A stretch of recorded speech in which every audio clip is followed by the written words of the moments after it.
အားလုံးပဲမင်္ဂလာပါဒီနေ့ချွက်ကင်းဆော့မှာဖြစ်ပါတယ်။ခဲလက်စဖို့ဒီချီကိုနိုင်ကြမယ်။每次都想当后很倔强ဖွင့်သွားပြီးဆိုတော့သွားကြမယ်စင်每次都想装作很倔强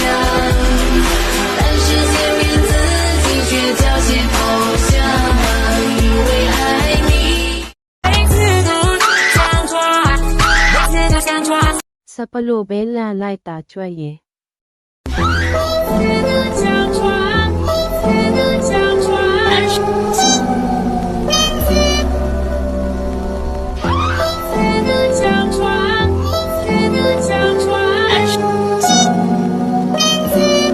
ဆောက်စီလိုပဲလန့်လိုက်တာတည်သွားပြီကျမလန့်လုံးလို့အစိပါတုံးတေတာတာ